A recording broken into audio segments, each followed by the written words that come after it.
Listen to me. Some of y'all are losing not because you're not talented, not because you're not gifted, but because you keep surrounding yourself with people who are not trying to win. You better hear what I'm saying. Your circle is killing your future. Every dream you've got, every goal you wrote down, it dies a little every time you hang with somebody who's not on the same mission. Today, we cutting the dead weight. You were born to be great, but greatness has a price. And the first cost is who you let walk beside you. The second one, I put that down, friends. So the second one is it's going to be tough to make good decisions and be with people who are making bad decisions. Men, I've got a friend who at 40 years old has probably got 4% body fat. He played high school football, he played college football, was supposed to go to the pros, he should have been in the NFL. But when he got to college, he started hanging with guys who liked to smoke, drink, and fight. And they got in fights every single year. Freshman year, he got into a fight. Sophomore year, got in a fight. Junior year, he got into a fight, and the fight was so bad that they stomped the dude and killed him. He was on the front page of the newspaper and on ESPN. And when he would go to the NFL for practice, the NFL teams would say, "Oh, you got what on your record?" "Oh no, we can't." I don't care how many good decisions you make. If you're hanging with people who are not making good decisions, a negative plus a positive equals a negative. I want to make sure you understand that. Go to math class next time you go and pay attention. A positive times a negative, that's a negative. The second thing you need to do is select the people in your circle of influence who are going to help you make your dreams become a reality. Let me just be honest with you. I ain't trying to dog nobody out, but if your friends are putting you in a position where you're drinking and you're smoking and you're high, they're not your real friends. I'm not suggesting that you stop hanging with them. My boy Anthony Flynn, my guy, my business partner Anthony Flynn said, if you want to make it to the New York Times, you got to hire Rory. So I had a friend who connected me with a friend to help me make my dreams become a reality. If you have people in your circle, I don't care what they call themselves friend, they're not a friend, they are a foe. If the person is not helping you to elevate, but what they're doing is destroying you, you can label it friend. You can call it whatever you want, but they're destroying you. And you are a fool to let somebody destroy you and your dreams. Let me tell you why. I know a lot of people don't want to hear this, but at some point I don't care what we all believe in this room. This is what we all have in common. We all believe we're going to die. You're going to die. Everybody in this room, Men, I don't care if you're working out every day. You're not going to make it to 250 working out. It's not about to happen. I don't care what kind of drink you got, your little green juice you drink, you can drink it till you're blue in the face. You're not going to make it to 200. I'm just being honest. And if you make it to 100, you probably won't have your youth. So because you don't live long, you don't have time not to make your dreams and goals become reality. Every single day, because you don't know how long you have, every single day should be about, what can I do? What can I have? What can I be? And you got to hang out with other people on the same trajectory you're on.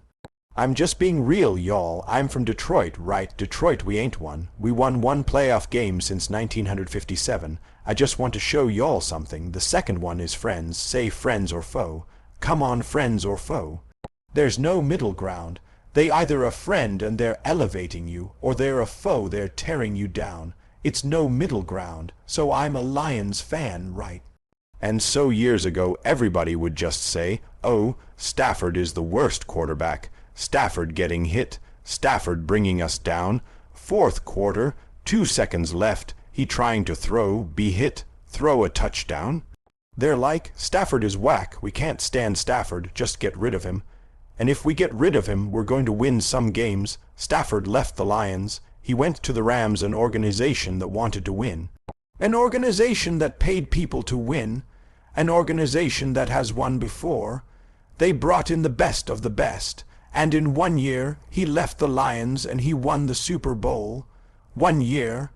1 year he left a losing franchise. went to a winning franchise, and won a Super Bowl. Now he got all kind of AT&T commercials. He got pizza.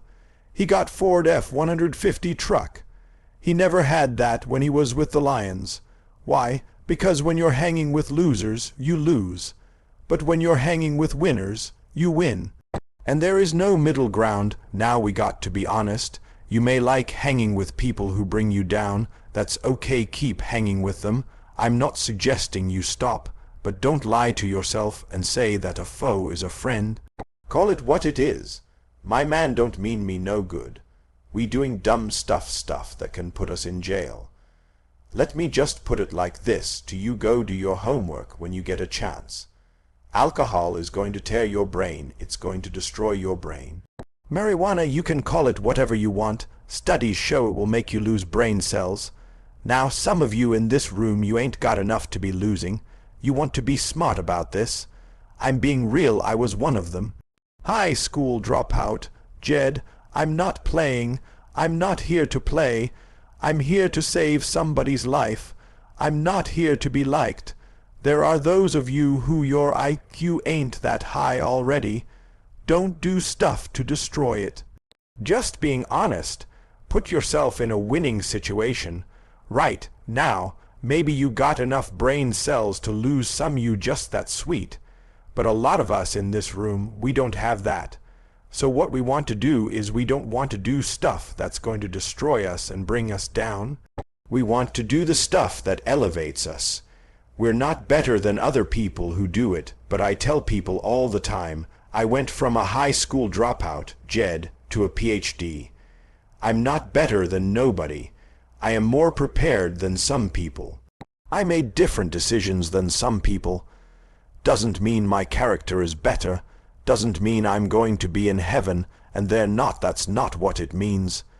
But it means I made some decisions that make life easier for me. Let me tell you something. I'm a high school dropout. I hate school. Getting a PhD has opened up doors for me that weren't open when I was a high school dropout. It was just a decision that I made. Does that make sense?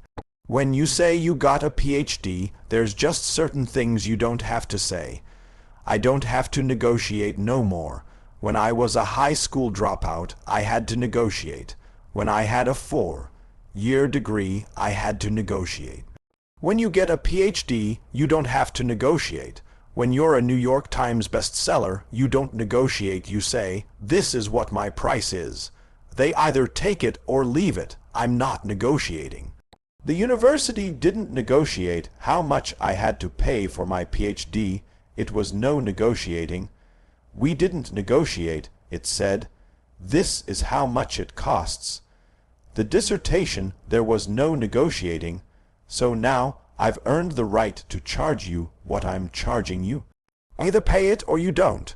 When you make good decisions, you make other people make good decisions when they deal with you. When you make bad decisions, people can make bad decisions on you. Does that make sense? So just let me be honest, this is what I mean. You go to jail, you make some bad decisions, and if they decide they don't want to feed you, they don't have to feed you. Can't let nobody do about it. If they decide they want to put you in isolation, they can put you in isolation, and your mama can't do nothing about it. You made a decision that was a bad decision, and now other people get to treat you badly because you treated yourself badly. That's what happens. I need you to be clear. When you don't take care of yourself, you teach other people how or how not to take care of you. So when you take care of yourself and you make good decisions, you surround yourself with people now who see you are a good decision maker and they treat you differently. Let me tell you what happens. 90% of the time when I walk away and they say, no, this is how it's going to be, and I walk away, I usually get a call 24 hours later, Mr. Thomas, about the picture taking. We've thought it through and it's not necessary. Does that make sense? So number 2, we're going to choose our friends wisely. We're going to do what? Choose our friends wisely. You owe you to level up. You owe you to stop hanging with people who are okay with average. The clock is ticking. Ain't nobody promised tomorrow, and your purpose cannot wait. Surround yourself with winners, with grinders, with people who speak life into your dream. You got one shot, one life. And if you spend it around folks pulling you down instead of lifting you up, that's on you. So today we make a decision. No more excuses, no more distractions. From this day forward, we only roll with lions. Let's eat.